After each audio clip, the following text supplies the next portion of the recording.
જે પણ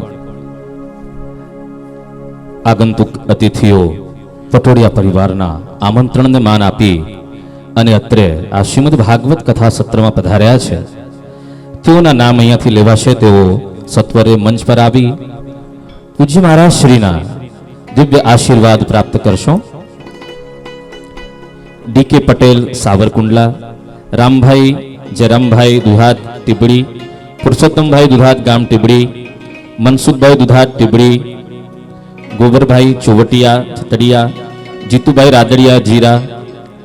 જે જેના નામ બોલાય તેઓ આપણે ઓછા સમયમાં આ કાર્યક્રમને કરવો હોય, કથા પણ અવશિષ્ટ હોય, સત્વરે જેના નામ બોલાય તેઓ મંચ પર આવી પૂજ્યશ્રીના આશીર્વાદ પ્રાપ્ત કરશો.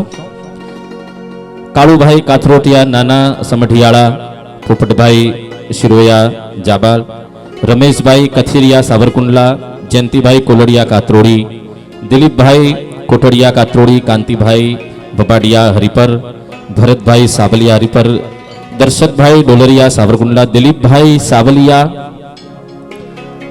નારાયણભાઈ બોરડ રામગઢ, કનુભાઈ બિરાણી લાયણિયા, કનુભાઈ સાવલિયા મોલડી, ભરતભાઈ ભંડેરી બેડાવદર, હિંમતભાઈ સાબલિયા મોલડી, હુસાભાઈ માલાણી બાડડા, બાબુભાઈ કિકાણી લાઠા દુધાળા, બાબુભાઈ બાબિયા ઓળિયા, સુરેશભાઈ ચુવડિયા દોલતી,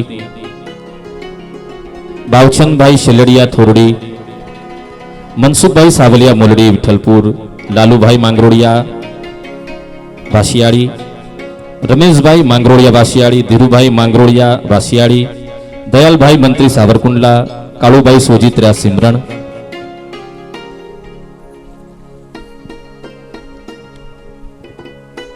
પુરુષોત્તમભાઈ ગજેરા સરખા, રસિકભાઈ ગજેરા સરખા, કનુભાઈ છતડિયા, લક્ષ્મણભાઈ શેખડા જીરા, બાધાભાઈ શેખડા જીરા, રમેશભાઈ સાબલિયા મોલડી વિઠ્ઠલપુર, ભૂપતભાઈ સાબલિયા મોલડી વિઠ્ઠલપુર, પ્રવીણભાઈ તંત્રી ઇંગોરાળા,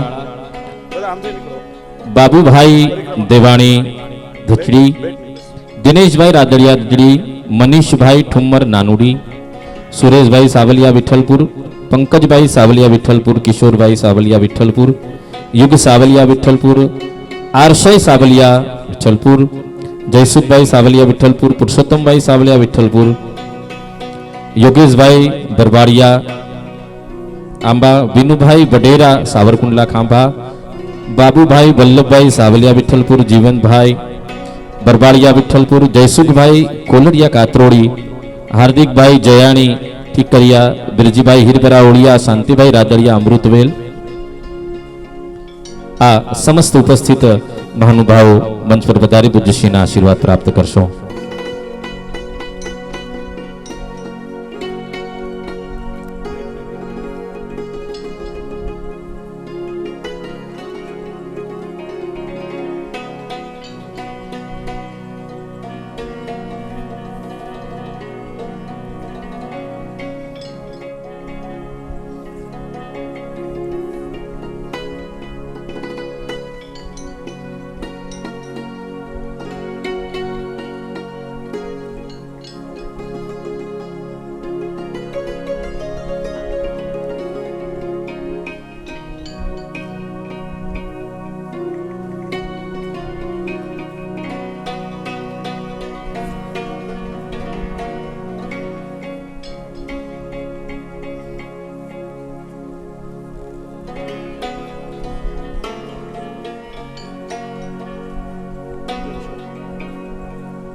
ક્યાં છે?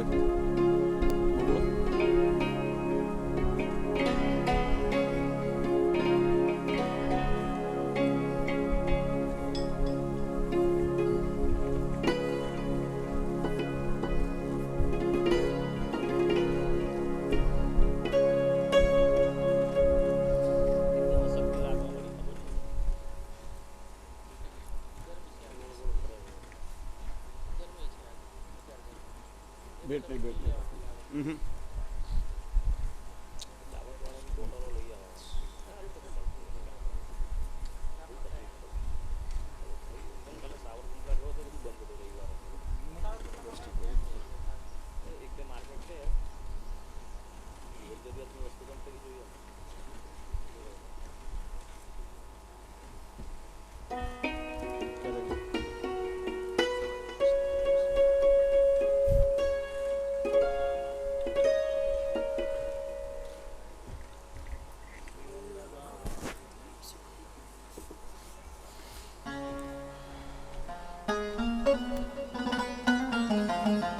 વૈષ્ણવ પોતાનું સ્થાન લઈ લેશો.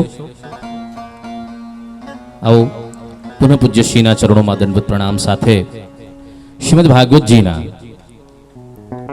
શેષ વચનામૃત માટે આપણે સૌ વિનંતી કરીએ.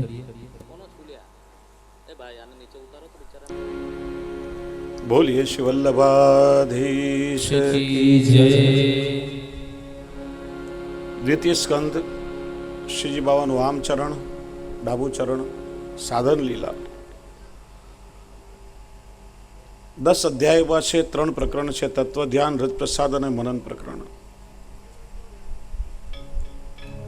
જ્યાં પરીક્ષિતના પ્રશ્નો સાંભળ્યા,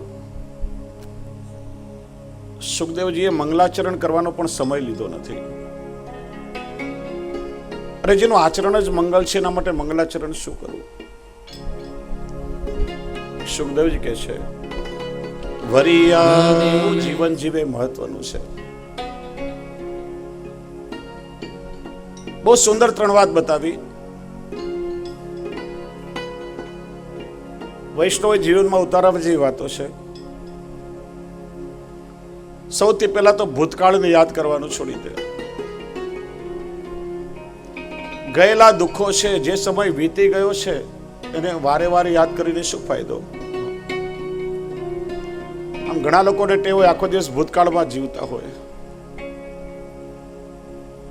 20 વર્ષ પહેલા અમે નાનકડી ઓરડીમાં રહેતા હતા. તમારા ભાઈએ બહુ મહેનત કરી.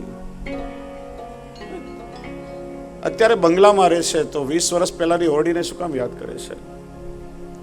જે દુઃખો ચાલ્યા ગયા છે ઘડી ઘડીને યાદ કરવાથી શું ફાયદો? આપણે દુઃખોને બહુ યાદ કરીને દુઃખ પણ વિચારે કે મને બહુ યાદ કરે છે ને, ચાલ જઈને મળી આવું. પાછા આવીને ઉભા રહે. ભૂતકાળને ઘડી ઘડી યાદ ન કરો. ભવિષ્યના ભયથી ભયભીત ના થાઓ. આમ થશે તો તેમ થશે તો મારું શું થશે, મરી જઈશ તો જે થશે પ્રભુની ઈચ્છાથી થશે ને પ્રભુએ ધાર્યોને કોઈ રોકી નહીં શકે. વર્તમાનમાં જીવો. વર્તમાન ભગવાને આપેલી અમૂલ્ય બક્ષિસ છે, એટલે તો અંગ્રેજીમાં એને પ્રેઝન્ટ કહેવાય છે. તમારું વર્તમાન પ્રભુને સમર્પિત કરી દો. ભવિષ્યનો આધાર વર્તમાન પર રહેલો છે. જીવનમાં જે ક્ષણો બચે છે પ્રભુને અર્પિત કરી દેશો. મૃત્યુ નહીં રહે, મહોત્સવ બની જશે. અજ્ઞાની માણસને મૃત્યુ ભયભીત કરી શકે, પણ જે મૃત્યુને ઓળખે છે એને ભય ન લાગે. એને તો મૃત્યુએ પોતાના પ્રિયતમનું નિમંત્રણ લાગે. પ્રભુના ભક્તો સમજે, જે દિવસે જન્મ થયો પ્રભુની સાથે માનો સગપણ થઈ ગયો છે, વિવાહ થઈ ગયો છે. કોઈ કન્યાના લગ્ન થઈ ગયા હોય, હજી આણું ના આવ્યો હોય, પિયરમાં રહેતી હોય, સતત પ્રિયતમની પ્રતીક્ષા કરે, ક્યારે મારા પ્રિયતમનું તેડું આવશે, ક્યારે મારા પ્રિયતમ સાથે મારું મિલન થશે. એમ જીવ પ્રભુની પ્રતીક્ષા કરતો હોય. એનું જીવન એવું હોય, પ્રભુમય હોય. અજ્ઞાની મૃત્યુથી ભયભીત થાય. પ્રભુના ભક્તો શું કહેશે? એક દિન જાવું હરિના ધામમાં. બધાને હરિના ધામમાં એક દિવસ જવાનું છે. એની તાર, ટપાલ, ટેલિફોન કે કંકોત્રી નહીં આવે. કોઈ નિમંત્રણ નહીં આવે. એ તો અચાનક બોલાવવા આવશે ને ત્યારે જવું પડશે. અને જો દર વર્ષે આપણે હિસાબ કિતાબ લખતા હોઈએ તો ક્યારેક સરકારી ટેક્સ વાળા પૂછે તમારો એકાઉન્ટ બતાવી જાઓ, નહીં તો પેનલ્ટી વસૂલ થશે. બધો હિસાબ કિતાબ ચોપડા ચોખ્ખા રાખવા પડે. એમ ઉપર પ્રભુને ત્યાં જઈશું ને તો ત્યાં પણ ધર્મરાજા બધો હિસાબ કિતાબ માંગશે. તમારા ચોપડા ચોખ્ખા હોવા જોઈએ. કારણ કે બધાનું જવાનું નિશ્ચિત છે. કેવી રીતે જવું? બહુ સુંદર બતાવ્યું કે એક દિન જવું હરિના ધામમાં. ચેતીને ચાલો સંસારમાં, ચેતીને ચાલો સંસારમાં, એક દિન જાઓ હરિના ધામમાં. એક દિન જાઓ હરિના ધામમાં. એક દિન હરિના ધામમાં એક દિન જાઉં હરિના ધામમાં. ચેતીને ચાલો સંસારમાં, ચેતીને ચાલો સંસારમાં, એક દિન જાઉં હરિના ધામમાં. એક દિન જાઉં હરિના ધામમાં. જો જો એ દિવસ ઓચિંતો આવશે, જો એ દિવસ ઓચિંતો આવશે. રહેજો શ્રી ગોવિંદના ગાનમાં, રહેજો શ્રી ગોવિંદના ગાનમાં, એક દિન જાઉં હરિના ધામમાં. એક દિન જાઉં હરિના ધામમાં. એની ખબર નહીં સંદેશો આવશે, એની ખબર ના સંદેશો આવશે. એ નહીં આવે તાર કે ટપાલમાં, નહીં આવે તાર કે ટપાલમાં, એક દિન જાઉં હરિના ધામમાં. એક દિન જાઉં હરિના ધામમાં.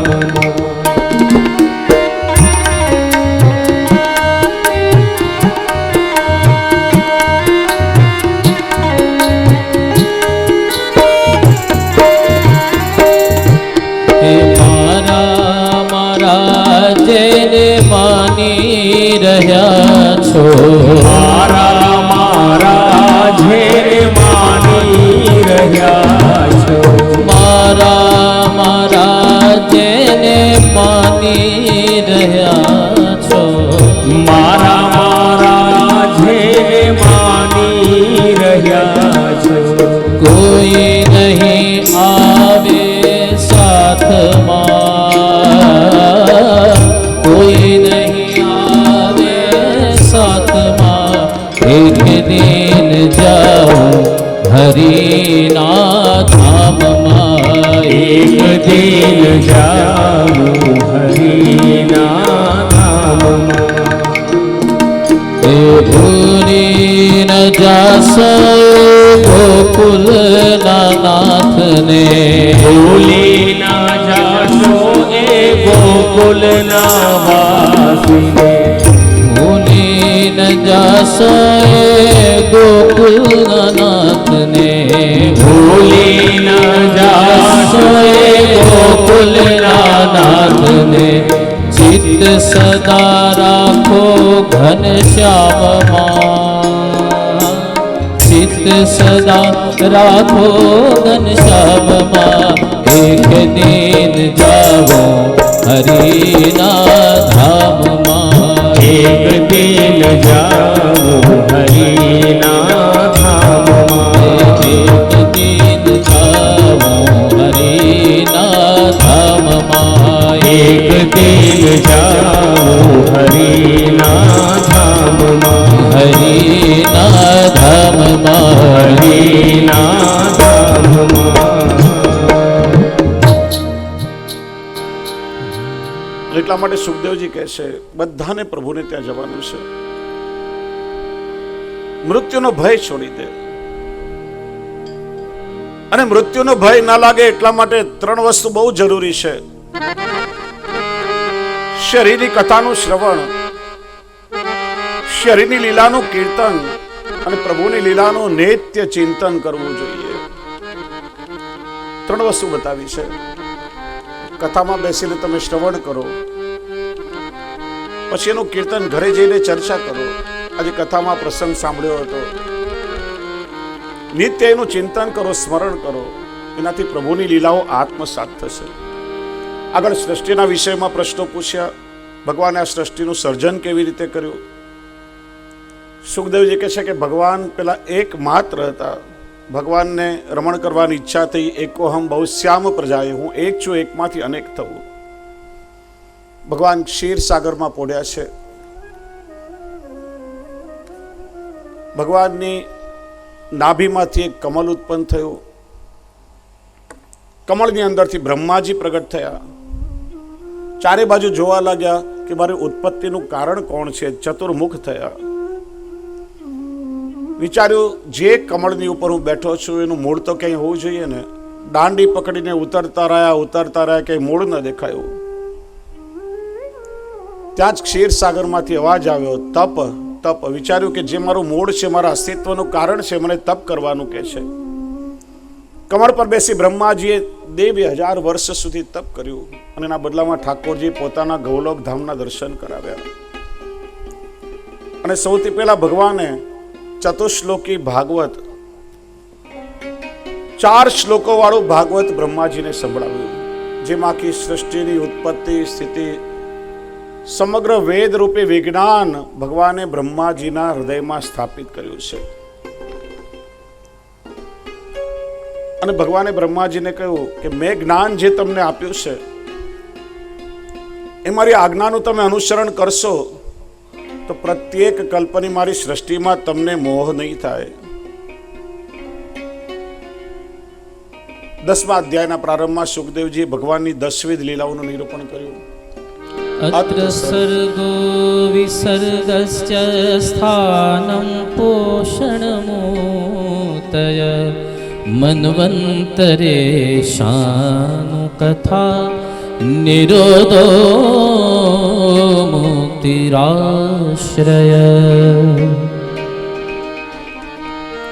ત્રીજા સ્કંદથી લઈ 12મા સ્કંદ સુધી ભગવાનની 10 પ્રકારની લીલાઓ બતાવી છે.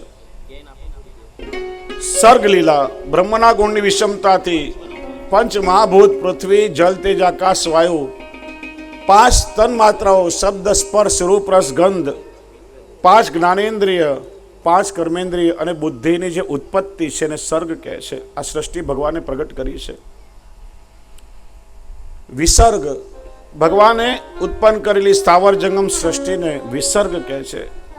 સ્થિતિ, ભગવાને ઉત્પન્ન કરેલા પ્રાણીઓનું નિયમબદ્ધ સંક્રમણ એટલે સ્થિતિ. છઠ્ઠો સ્કંદ પોષણ, પોષણ એટલે પુષ્ટિ.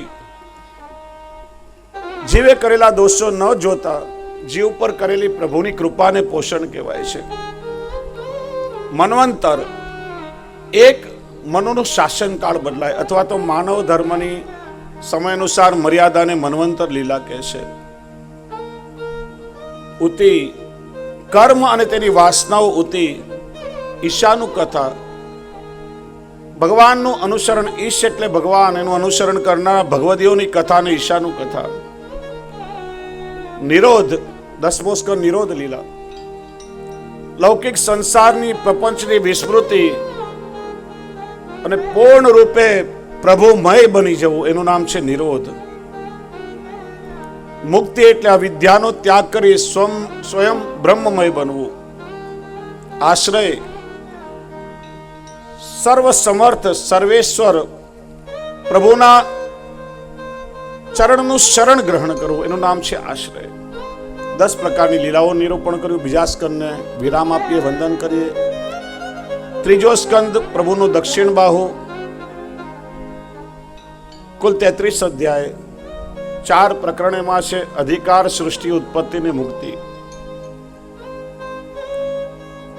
સુખદેવજી કહે છે, વિદુરજીએ પણ મૈત્રેયજીને બધા પ્રશ્નો કર્યા હતા.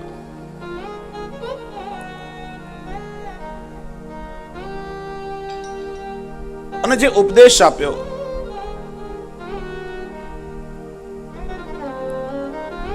એને વિદુર નીતિ કહે છે.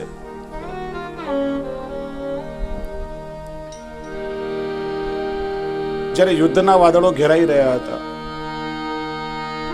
યુદ્ધના વિનાશથી ધૃતરાષ્ટ્રનું મન પણ વિચલિત થયું હતું આશંકાથી. વિદુરજીને પૂછ્યું, આ યુદ્ધને કેવી રીતે ટાળવું? ભાઈઓ આજે એકબીજાના લોહીના તરસ્યા થયા છે કે મહારાજ, આ યુદ્ધને ટાળવું હોય ને તો આપણે યુધિષ્ઠિરની સાથે અન્યાય કર્યો છે. યુધિષ્ઠિરની કોઈની સાથે શત્રુતા નથી. સૌથી પહેલા તો યુધિષ્ઠિરનો ભાગ આપણે આપી દેવો જોઈએ. ભીમસેન વિષધર નાગની જેમ ફૂફાડા મારી રહ્યો છે, તમે બધા એનાથી ડરી રહ્યા છો. અને મહારાજ, લાગે છે કે તમારી બુદ્ધિનો નાશ થયો છે, તમે ભગવાન કૃષ્ણથી વિમુખ થઈ ગયા છો. એ તમારો મોટો દોષ છે. બીજું, ભગવાનના ભક્તોનો દ્વેષી દુર્યોધન તમારા ઘરમાં બેઠો છે અને તમે પુત્ર ભાવથી એનું અનુમોદન કરો છો. તમારા કુળનું કલ્યાણ વિચારતા હોય તો સૌથી પહેલા તમે દુર્યોધનનો ત્યાગ કરો. જ્યાં શબ્દો વિદુરજી કહી રહ્યા હતા એટલામાં દુર્યોધન કક્ષની અંદર આવ્યા. શબ્દો સાંભળ્યા, ક્રોધે ભરાયો, વિદુરજીનું અપમાન કર્યું. અરે આ કપટી દાસી પુત્રને કોણે અહીંયા બોલાવ્યો છે? જેનું અન્ન ખાય છે એની વિરુદ્ધમાં જઈને શત્રુના વખાણ કરે છે. એનું સર્વસ્વ લૂંટી લો અને નગરમાંથી એને કાઢી મૂકો. એ જ સમયે વિદુરજી વૈરાગ્ય લઈ પહેરેલા કપડે ત્યાંથી ચાલી નીકળ્યા. બધા તીર્થ ક્ષેત્રોનું સેવન કરવા લાગ્યા. બદ્રિકાશ્રમ તરફ પ્રયાણ કરી. જુઓ, આપણે વારે ઘડીએ શબ્દ બોલીએ છીએ તીર્થ ક્ષેત્ર. તીર્થ એટલે શું ને ક્ષેત્ર એટલે શું? જે સ્થાનમાં જલ પવિત્ર હોય, ક્યાંય પવિત્ર નદી હોય, ક્યાંય પવિત્ર સરોવર હોય, ક્યાંય પવિત્ર કુંડ હોય, એ સ્થાનને તીર્થ કહેવાય. જ્યાંની ભૂમિ પવિત્ર હોય એને ક્ષેત્ર કહેવાય. હરિહર ક્ષેત્ર, કુરુક્ષેત્ર, ગયા ક્ષેત્ર. અને જે સ્થાનમાં જલ અને ભૂમિ બંને પવિત્ર હોય એને તીર્થ ક્ષેત્ર કહેવાય. વ્રજમાં જાઓ તો જલ પણ પવિત્ર યમુનાજી અને ભૂમિ પણ પ્રભુની લીલા ભૂમિ, એ તીર્થ ક્ષેત્ર કહેવાય. તીર્થોનું સેવન કરતા વ્રજમાં આવ્યા. ત્યાં સામે ઉદ્ધવજી મળ્યા છે. બે ભગવદીઓ મળ્યા. પરસ્પર જય શ્રી કૃષ્ણ કહીને ભગવત સ્મરણ કર્યા છે. જો બે વૈષ્ણવ જ્યારે સામ સામે મળે ને ત્યારે જય શ્રી કૃષ્ણ બોલીને પોતાની વૈષ્ણવતાનો પરિચય આપે છે. જય શ્રી કૃષ્ણ એટલે શું? મેં બ્રહ્મ સંબંધ લીધું છે, પ્રભુના ચરણોમાં સર્વસ્વ સમર્પણ કરી ભગવાનની શરણાગતિ સ્વીકારી છે. તમે પણ એવા વૈષ્ણવ છો. આપણા બંનેના હૃદયમાં સાક્ષાત ભગવાન શ્રી કૃષ્ણ બિરાજે છે. આપણા બંનેના હૃદયમાં બિરાજતા સ્વામી સહિત કૃષ્ણનો સદાય જય જયકાર થાવ, એનું નામ છે જય શ્રી કૃષ્ણ. વૈષ્ણવ એક સૂત્ર હંમેશા યાદ રાખવું, ઘરમાં લખી રાખવું, પાણિયારા પર. હાય હલ્લો છોડો અને જય શ્રી કૃષ્ણ બોલો. કોઈને ટેલિફોન કરો તો જય શ્રી કૃષ્ણ, સામે મળે તો જય શ્રી કૃષ્ણ. એટલી વાર પ્રભુનું નામ લેવાશે, તમારી વૈષ્ણવતાનો પરિચય થશે. વિદુરજીએ પૂછ્યું ભગવાન શ્રી કૃષ્ણ કેમ છે? અને કૃષ્ણનું સ્મરણ થતા વિદુરજીના નેત્રો ભરાઈ આવ્યા કે રે પ્રભુ તો આપણને છોડીને ક્યારનાય સ્વધામ ચાલ્યા ગયા છે. દુર્ભગવત લોકોયમ યાદવો નિતરામપી. આ યાદવો દુર્ભાગી છે. ભાગવતજીમાં બે વ્યક્તિને દુર્ભાગી કહેવામાં આવ્યા, એક યાદવ અને બીજું કુબજા. આ યાદવ કુળમાં ભગવાન કૃષ્ણ જેવા યુગ પુરુષ પ્રગટ થયા, છતાં ભગવાનના સ્વરૂપને મેં ઓળખી શક્યા નહીં. એ ભગવાનની પૂરી સેવાએ ન કરી શક્યા, એમની પાસે કઈ જ્ઞાન ન મેળવી શક્યા, અને એમને અમને છોડીને ભગવાન સ્વધામ પધાર્યા. અને કુબજા કે જેને પ્રભુ અલૌકિક સુખ દેવા માંગતા હતા અને લૌકિક સુખની માગણી કરી છે. પ્રભુની વ્રજલીલાનું સ્મરણ કરવા લાગ્યા. વિદુરજીને વ્રજનો અનુભવ નથી, ઉદ્ધવજીને તો વ્રજનો અનુભવ થયો છે. પ્રભુની એક એક લીલાઓનું સ્મરણ કરી રહ્યા છે. પ્રશ્ન પૂછાયો છે કે માણસ સુખની પ્રાપ્તિ માટે હંમેશા પ્રયત્ન કરે છે, છતાં સુખ મળતું નથી. દુઃખના ડુંગરો ખડકાયા કરે. એનું કારણ શું? તો કહ્યું કે જો માણસને ખાલી સુખી નથી થવું, પણ માણસને બીજા કરતા વધારે સુખી થવું છે. હંમેશા બીજાનું સુખ જોઈને બળતો હોય ને માણસ દુખી જ હોય. ભગવાને દરેકને ભાગ્ય અનુસાર સુખ તો આપ્યું છે, પણ પેલો મારા કરતા વધારે સુખી કેમ? એનું દુઃખ માણસને હંમેશા સતાવે, એ દુઃખી હોય. બીજો દુઃખી કોણ? તો કે પોતાની આવક કરતા વધારે ખર્ચો કરનારો દુઃખી. આ દુઃખના કેટલા કારણો બતાવ્યા છે. વ્યસની માણસ દુઃખી, કારણ કે પરાધીન છે. વ્યસને એને બાંધી રાખ્યો છે. એ માણસ સ્વતંત્ર નથી, વ્યસનને આધીન થઈ ગયો, અને પરાધીન માણસ દુઃખી છે.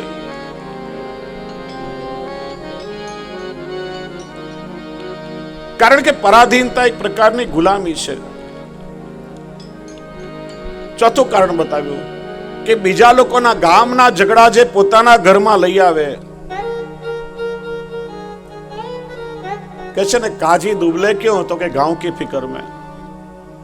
આખો દિવસ ગામની પંચાયત કરતો હોય એ માણસ દુઃખી હોય. પાંચમું કારણ બતાવ્યું, જેમણા ભૂતકાળની વાત કરી, જે માણસ ગયું ગુજર્યું આખો દિવસ રડ્યા કરે,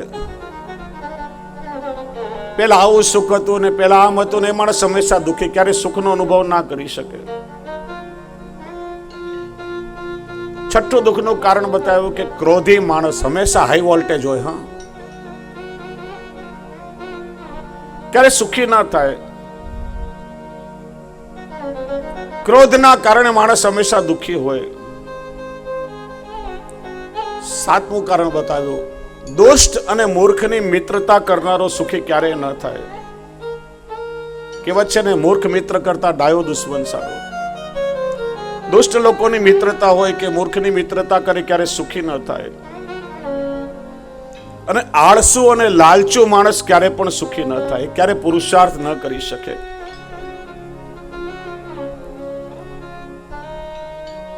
અને એટલા માટે સુખી કોણ? તો કે જે પ્રભુના સ્વરૂપને જાણી ગયો છે. પ્રભુના ચરણારવિંદમાં જે સુખ મળે છે, સુખ કોને કહેવાય? કે જેનું દુઃખમાં પરિવર્તન ન થાય, એ માણસ હંમેશા સુખી હોય.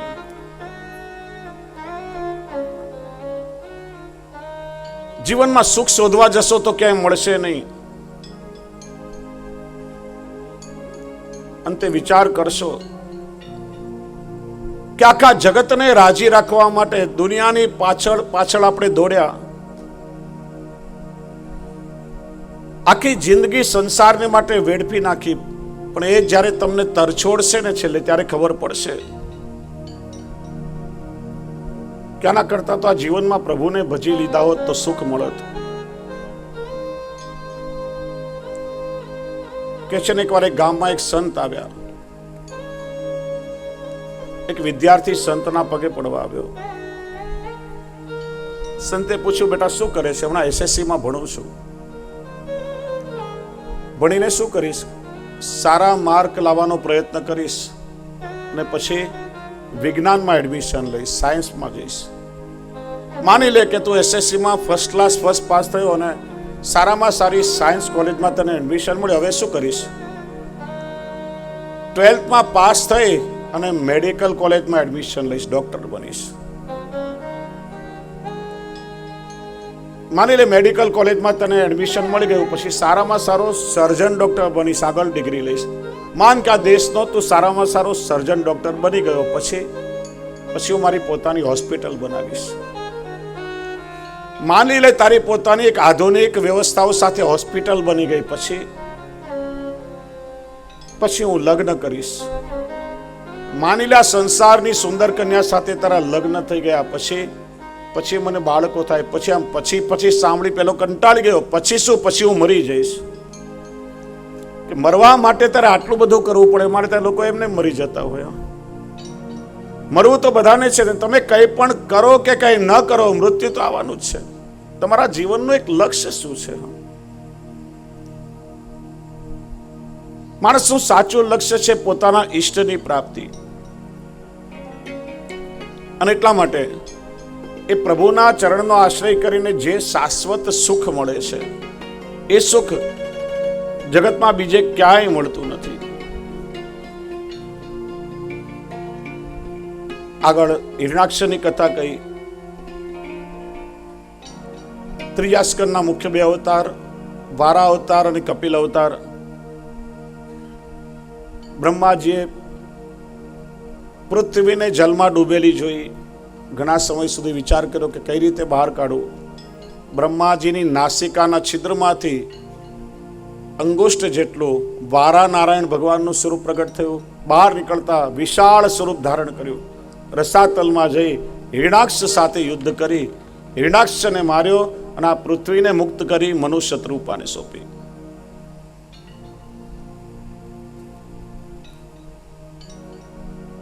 ત્યાર પછી જય વિજયની કથા કરી. આગળ કે છે કપિલ ભગવાનનું વર્ણન કર્યું. મનુને ત્યાં બે પુત્રો થયા, ઉત્તાનપાદ અને પ્રિયવ્રત. 3 પુત્રી, આકુતિ, પ્રસૂતિ અને દેવહૂતિ. દેવહૂતિજીના લગ્ન કરદમ ઋષિ સાથે થયા. કરદમ એટલે જે પોતાના દેહનું દમન કરે, એવું આકરું તપ કર્યું કે શરીરમાં અસ્થિ માત્ર રહી ગયા. એમનું તપ જોઈ ભગવાનના નેત્રોમાંથી પણ પ્રેમના અશ્રુના બિંદુઓ ટપક્યા અને પ્રભુના અશ્રુ બિંદુ જે સ્થાનમાં પડ્યા ત્યાં બિંદુ સરોવર થયું પાટણમાં. ભગવાન પ્રગટ થયા. માગો શું જોઈએ છે? ભગવાન આપના દર્શન થાય પછી જીવનમાં કોઈ માગે તો દુર્ભાગ્ય કહેવાય, પણ મારે એક અલૌકિક કાર્ય કરવાનું છે, માટે હું લગ્ન કરવા માંગુ છું. આપ આશીર્વાદ આપો કે એવી કન્યા સાથે મારા લગ્ન થાય કે કેવલ માત્ર જીવન સંગીની ન બને પણ ખરા અર્થમાં મારી ધર્મ પત્ની બને, ધર્મના કાર્ય કરવા માટે મને પ્રેરે. ભગવાને કહ્યું કાલે મનુ મહારાજ તમારે ત્યાં આવશે અને એમની કન્યા દેવહૂતિ સાથે તમારો વિવાહ થશે. કરદમ ઋષિને દેવહૂતિના વિવાહ થયા. એમને ત્યાં ભગવાન કપિલનો જન્મ થયો. દેવહૂતિ એટલે દેવોને પણ બોલાવવાની શક્તિ જેનામાં રહેલી છે. આવા દંપતીને ત્યાં જ ભગવાનનો અવતાર થાય છે. કપિલજીએ સાંખ્ય શાસ્ત્રનો ઉપદેશ આપ્યો. પ્રકૃતિ અને પુરુષના ભેદથી જેમાં મોક્ષ થાય છે,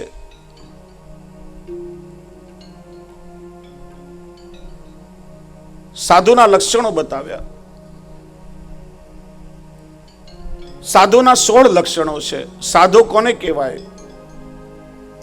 જે સાધના કરે તે સાધુ, જે બીજાને સહાયતા કરે તે સાધુ,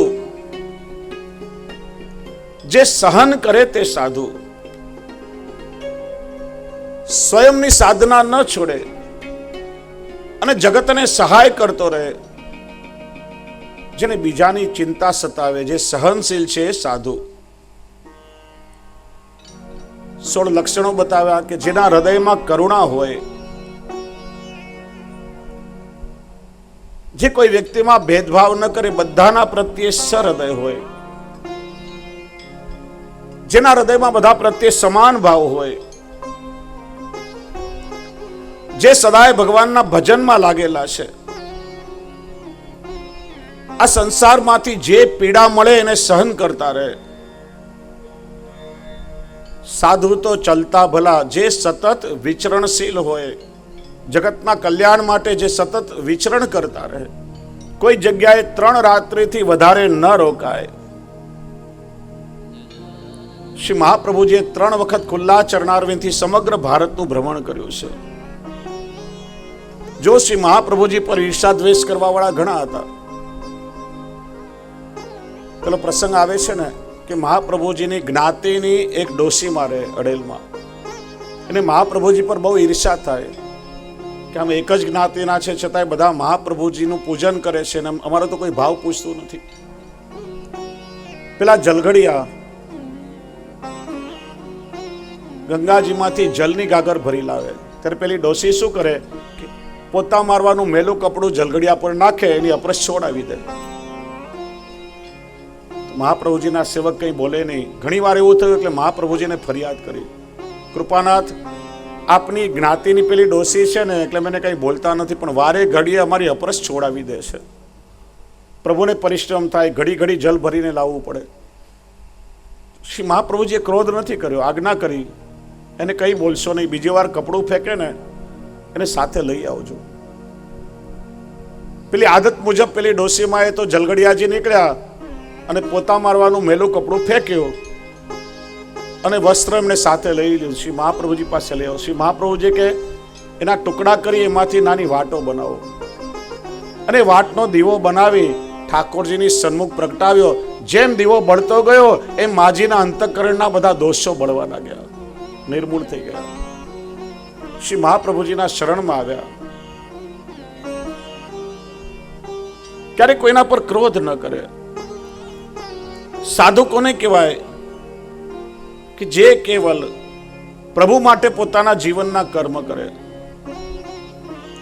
સાધુ એ કે જે નિરંતર ભગવાનના યશ ગાય. આગળ બતાવ્યું સર્વ સંગ વિવર્જિતા. સાધુ અસંગ છે, બધા સંગોથી મુક્ત છે. સંગ દોષ હરા સાધુ, જે બીજાના સંગ દોષને દૂર કરે એ સાધુ છે. અને જે સત્સંગ કરાવે એ સાધુ છે. આગળ વર્ણન કરે છે,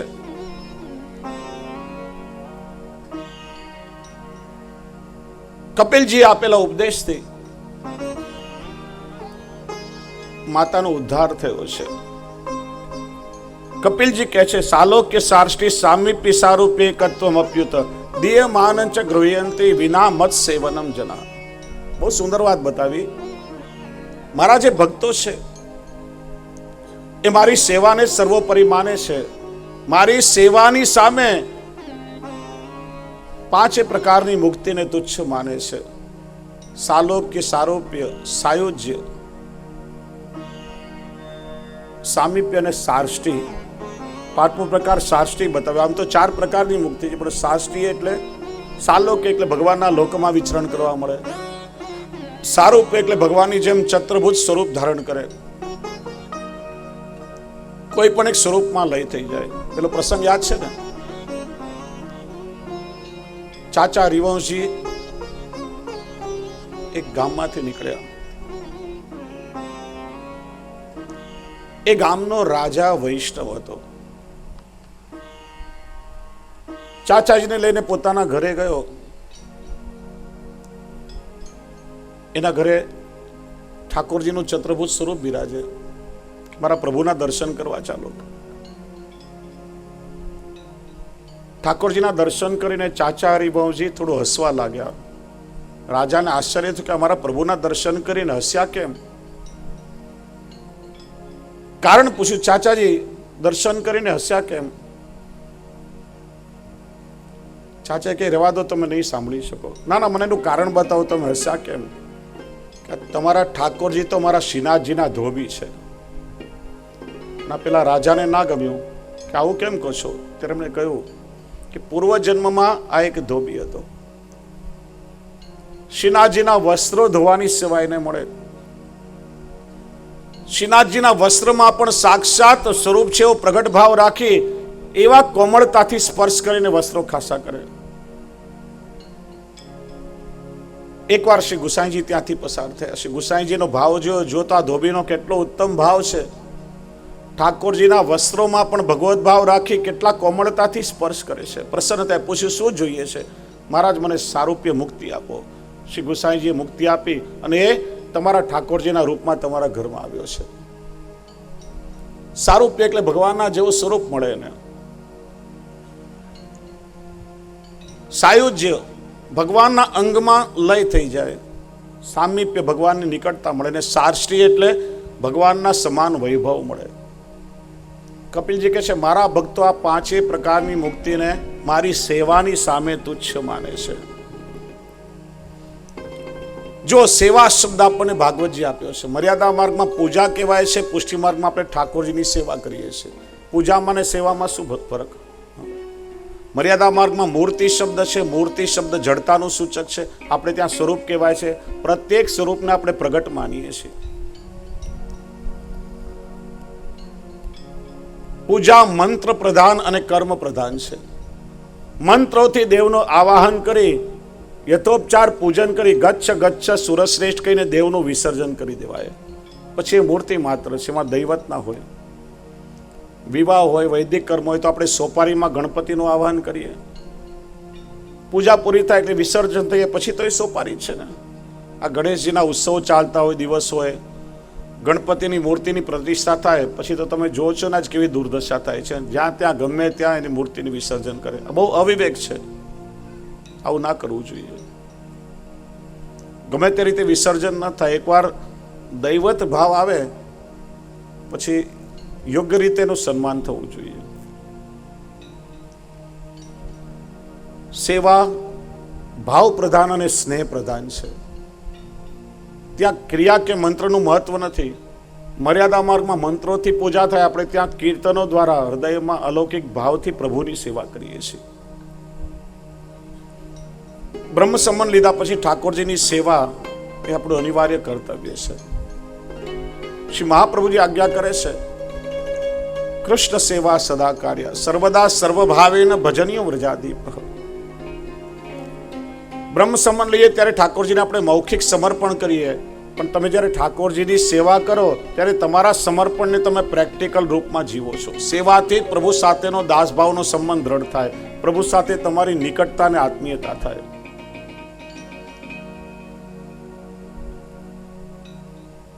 પુષ્ટિ માર્ગમાં 4 અવસ્થાઓ છે: પ્રેમ, આસક્તિ, વ્યસન અને તન્મયતા.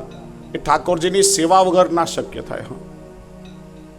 આપણે કહીએ ને સાધન પણ સેવા ને ફલ પણ સેવા. તો તમે ઠાકોરજીની સેવા ઘરમાં કરો, જાતે કરો સેવા. પ્રેમ અને આસક્તિ સાધન અવસ્થા, અને વ્યસન અને તન્મયતા એ પુષ્ટિ માર્ગનું પરમ ફલ છે. ઠાકોરજીની આપણે સેવા કરીએ ત્યારે પહેલા પગથિયે ઠાકોરજીના સ્વરૂપમાં પ્રેમ થઈ જાય. જો આ તફાવત વેસ્ટર્ન કલ્ચર અને ઇન્ડિયન કલ્ચરમાં છે. યુરોપની, અમેરિકાની સંસ્કૃતિમાં, પશ્ચિમની સંસ્કૃતિમાં બાળકનો જન્મ થાય 3-4 વર્ષ સુધી માતા સાચવે, પણ પછી જોબ કરવા કે દુકાને ના જાય તો ના ચાલે. એટલે બેબી સિટિંગમાં બાળકોને મૂકીને મા બાપ પોતપોતાના કામે વળગે. સાંજે કામ પરથી બેબી સિટિંગમાંથી બાળકને ઘરે લાવે, રમી ભણીને બાળક થાકી જાય, વિચારે કે સેટરડે કે સન્ડે, શનિ કે રવિ બાળકને સમય આપશું. પણ એ બધા દેશ રવિવાર પ્રધાન છે. આપણા દેશમાં પણ હવે આ થતું જાય છે. રવિવાર સિવાય કોઈ કામ ના થાય. લગ્ન પ્રસંગ કરવો હોય તો રવિવારે. મુહૂર્તનું કંઈ મહત્વ નહીં, કેમ કે રવિવાર સિવાય ઘરમાં મહેમાન ના આવે. જન્માષ્ટમી ગુરુ શુક્રવાર આવે તો મનાવવાની હોય રવિવારે. જન્મદિવસ ગમે ત્યારે, બર્થડે પાર્ટી રવિવારે. ત્યાં સુધી કે કોઈ માણસનું મરણ થાય ને તો એની બોડીને સાચવી રાખે, રવિવારના દિવસે એનું ફ્યુનરલ કરવામાં આવે. એના સંસ્કાર રવિવારે થાય, કારણ કે એ સિવાય કોઈ આવે જ નહીં. લૌકિક વ્યવહાર સાચવવાના, ઘરની સાફ સફાઈ કરવાની, કપડાં ધોવાના. મારા કાંદીવલીની એક દીકરી પરણીને અમેરિકા ગઈ ને ત્યાં પધરામણી હતી. એને વાત કરી પોતાની વ્યથા કે ભારતમાં મુંબઈ રહેતા હતા, બહુ સુખી હતા, પરિશ્રમ કરીને પણ મીઠો રોટલો ખાતા હતા, દરરોજ ગરમ તો ખાવાનું મળે. અહીંયા એ સ્થિતિ છે કે આખા અઠવાડિયાની રોટલી રવિવારે બનાવી અને ફ્રોઝનમાં મૂકી જવાની, ને કામ પરથી આવીએ તો માઇક્રોવેવમાં શેકીને પછી ખાવાની. અહીં તાજું ખાવાનું ના મળે. અઠવાડિયાના કપડાં ધોવાના, અઠવાડિયાના કપડાં ઇસ્ત્રી કરવાના. સમય ક્યાંથી હોય? બાળક ક્યારે મોટા થઈ જાય ખબર ના પડે. બાળક સમજદાર થાય પછી વિચારે. ક્યારેક ભૂખ લાગી હતી, માએ પોતાના હાથે પ્રેમથી કોળિયો જમાડ્યો નથી. ક્યારે જીવનમાં કેટલીક સમસ્યાઓ મૂંઝવતી હતી, ક્યારે મારા પિતાએ પ્રેમથી વાંસા પર હાથ ફેરવી મારી સમસ્યાને સમજી નથી. બાળકોને મા બાપ સાથે અટેચમેન્ટ થતું નથી. 18-19 વર્ષે પગભર થાય, પોતાની વ્યવસ્થા જુદી કરી લે, મા બાપથી જુદા થઈ જાય. ફાધર્સ ડે કે મધર્સ ડે આવે ત્યારે એકાદ ગિફ્ટ લઈને મા બાપને મળવા જાય. માને મારી જવાબદારી પૂરી થઈ ગઈ. આપણી ભારતીય સંસ્કૃતિમાં એવા કોઈ ફાધર્સ ડે કે મધર્સ ડે ની પરિકલ્પના નથી. આપણે ત્યાં તો 360 દિવસ ફાધર્સ ડે અને મધર્સ ડે છે. એનું કારણ બાળક નાનું હોય, માં પોતાના હાથે બાળકને સ્નાન કરાવે, માથામાં તેલ નાખે, ચોટી કરે, કપડાં પહેરાવે. એક કહેવત છે કે દુનિયાનું કદરૂપું બાળક એની માં માટે દુનિયાનું સૌથી સુંદર બાળક હોય. માં બાળકનું લાલન પાલન કરે, પોષણ કરે. માને પણ બાળકમાં વાત્સલ્ય થાય ને બાળકને પણ મા બાપની સાથે અટેચમેન્ટ થાય. એટલા માટે આપણે ત્યાં સંયુક્ત પરિવારની ભાવના હોય છે. આજે પશ્ચિમની સંસ્કૃતિ એટલી બધી આપણી અંદર આપણે ત્યાં અંદર આવી છે. ધીરે ધીરે આપણે લોકો પણ એક વિચિત્ર દિશામાં જઈ રહ્યા છીએ, જ્યાં માતૃ દેવો ભવ, પિતૃ દેવો ભવ, આચાર્ય દેવો ભવ, અતિથિ દેવો ભવ. જેને આવવાની કોઈ તિથિ નક્કી ન હોય, ગમે ત્યારે આવે. મહેમાનનું પણ સ્વાગત ભગવાન માનીને થાય. ત્યાં મા બાપને ઘરડા ઘરમાં જવાની વાત ક્યાંથી આવે? આપણા દેશમાં જે વૃદ્ધાશ્રમ વધી રહ્યા છે, બહુ દુર્ભાગ્યની વાત છે. ક્યાંક ચૂકીએ છીએ આપણે લોકો. તો માને પ્રેમ થાય એમ આપણા ઠાકોરજીની સેવા આપણા હાથે કરીએ તો પ્રભુમાં પ્રેમ થાય. પ્રેમ આસક્તિમાં પરિણમે અને પછી વ્યસન થાય. જીવ પ્રભુ વગર ના રહી શકે એમ ભગવાનને પણ ભક્તનું વ્યસન થઈ જાય. ભગવાન પણ એ જીવ વગર ના રહી શકે. આ પુષ્ટિ માર્ગની ફલદશા છે. એ માટે ઠાકોરજીની સેવા ઘરમાં જરૂરી છે. સેવા એટલે માત્ર ક્રિયા નહીં. હા, શ્રી મહાપ્રભુજી કહે છે ચેતસ તત્ પ્રવણમ સેવા. તમારું મન પૂર્ણ રૂપે પ્રભુમાં પ્રવૃત્ત થાય. ભલે 10 મિનિટ સેવા કરો, પણ એ 10 મિનિટ એવી હોય કે તમારા ને ઠાકોરજીના વચ્ચે કોઈ લૌકિક ક્રિયા આડી ના આવે. ત્યારે તમારી સેવા ફલાત્મક સેવા થશે. સેવા આપણો સ્વધર્મ છે. અને એટલા માટે ભક્તો ગાય છે, મેવા મળે કે ના મળે મારે સેવા તમારી કરવી છે. મુક્તિ મળે કે ના મળે પણ પ્રભુ મારે ભક્તિ તમારી કરવી છે. મુક્તિ મળે કે ના મળે મારે ભક્તિ તમારી કરવી છે. મેવા મળે કે ના મળે મારે સેવા તમારી કરવી છે. મેવા મળે કે ના મળે મારે સેવા તમારી કરવી છે. મારો કંઠ મધુરો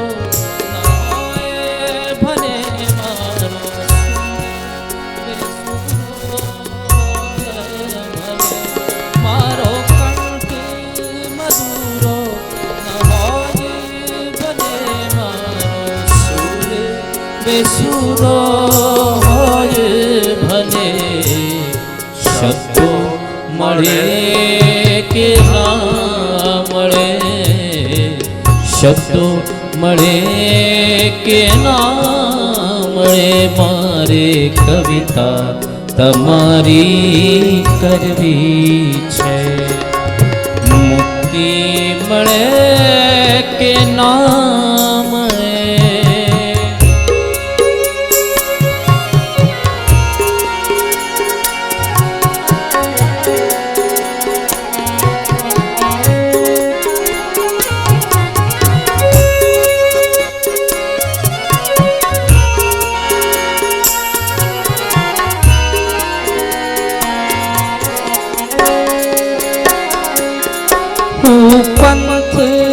તમારો છોડું નહીં ને દૂર દૂર દોડું નહીં.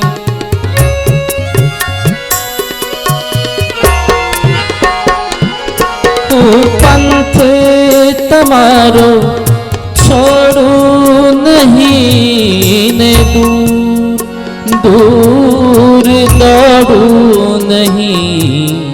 પુણ્ય મળે કે ના મળે, પુણ્ય મળે કે ના મળે મારે પૂજા તમારી કરવી છે. મુક્તિ મળે કે ના મળે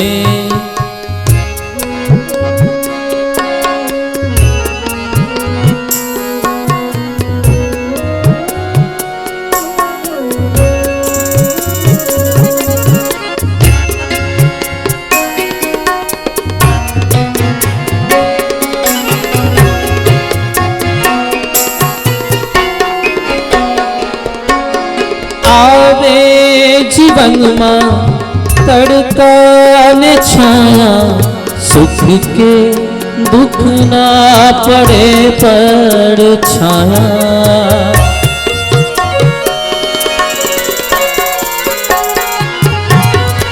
आवे जीवन में तड़का ने छाया सुख के दुख ना पड़े पड़ छाया अकाया रहे के ना रहे मारे माया तमारी करवी छे काया रहे के ना रहे मारे माया तमारी करवी छे मुक्ति मरे के नाम प्रभु में बाबड़े के नाम प्रभु पुण्य मरे के नाम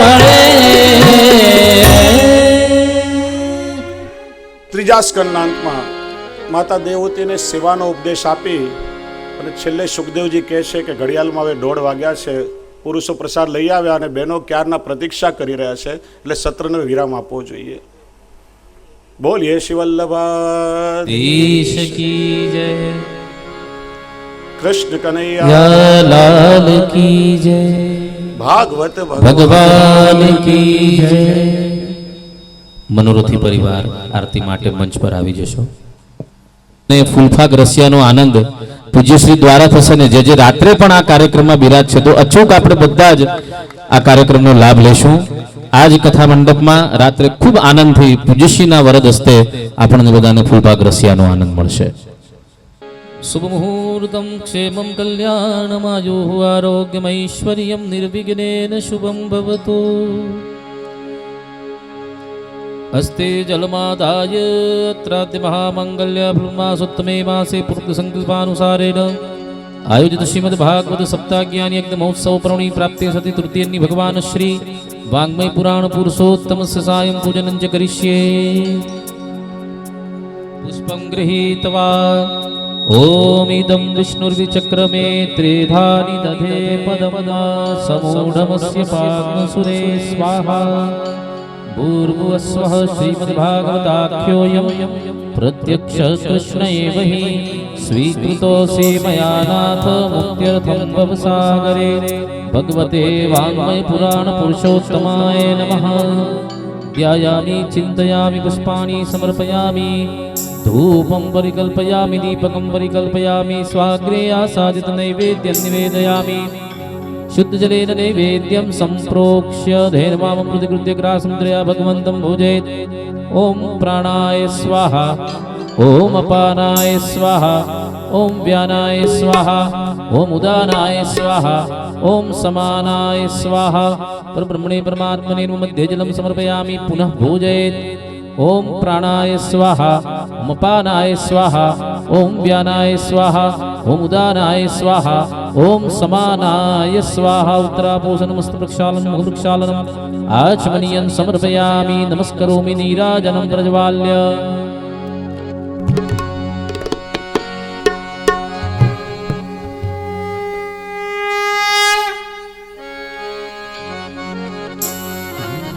हे गिरिधर तेरी आरती गाऊं, हे गिरिधर तेरी आरती गाऊं.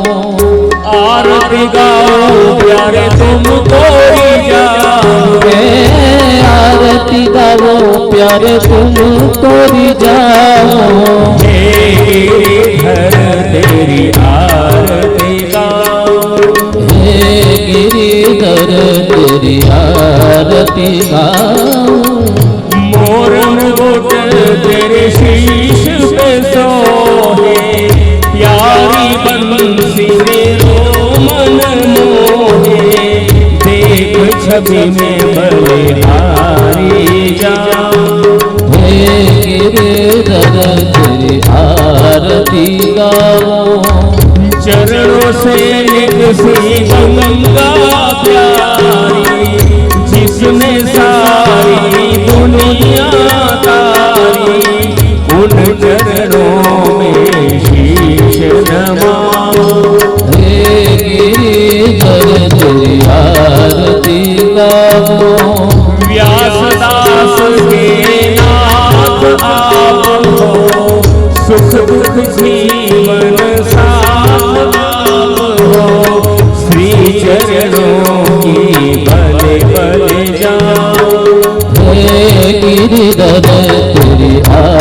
आरती गावो हे गिरधर तेरी आरती गाओ हे आरती गाओ प्यारे तुमको रिझाओ आरती गाओ प्यारे तुमको रिझाओ हे गिरिधर तेरी आरती गावो हे गिरधर आरती गाओ तेरी आरती गाओ आरती गावो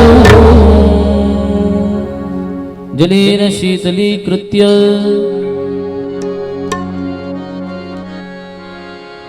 ओम जग्नेन जग्नमय जंत देवास्थानि धर्मा तेहनाकं महिमानः सचन्द यत्र पूर्वे साध्याः सन्ति देवाः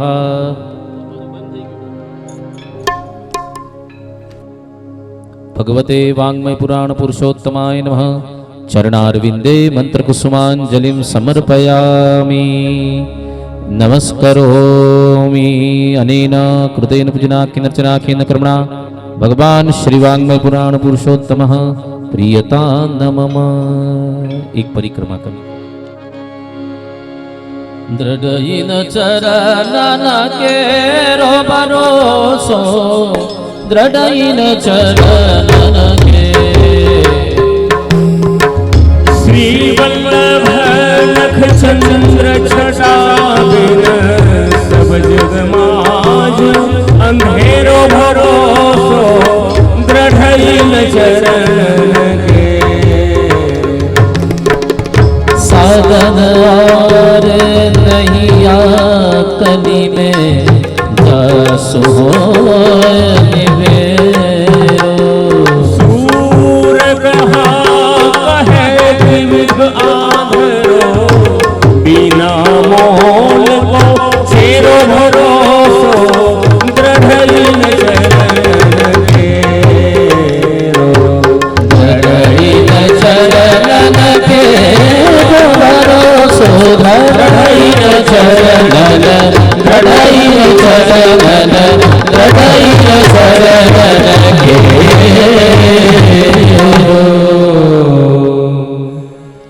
शिवल्लभाधीश की जय। વૈષ્ણવોને પૂજ્યશ્રીના ચરણ સ્પર્શનો પણ લાભ મળશે. અત્રે ઉપસ્થિત સર્વે વૈષ્ણવોનો અનુરોધ છે આપ સર્વે મહાપ્રસાદ ભોજન પ્રસાદ લઈને જશો એવી આપ સર્વને નમ્ર અપીલ છે, નમ્ર નિવેદન છે.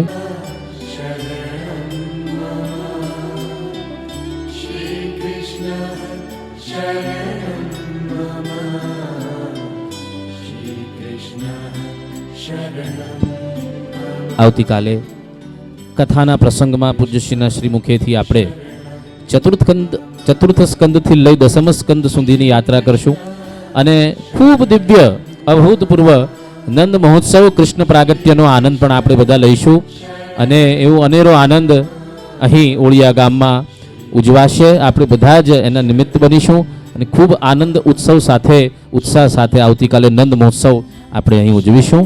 તો જરૂરથી પુનઃ 9:15 કલાકે આવતીકાલે પાછા જ કથામાં આપણે આવીને બેસી જઈએ. પૂજ્યશ્રીના ચરણ સ્પર્શનો દરેક વૈષ્ણવને લાભ મળે છે. સત્વરે ચરણ સ્પર્શ કરી આપ બધા જ ભોજન પ્રસાદ મહાપ્રસાદ લઈને જ જશો એવી આપ સર્વને વિનંતી છે.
श्रीकृष्ण शरणं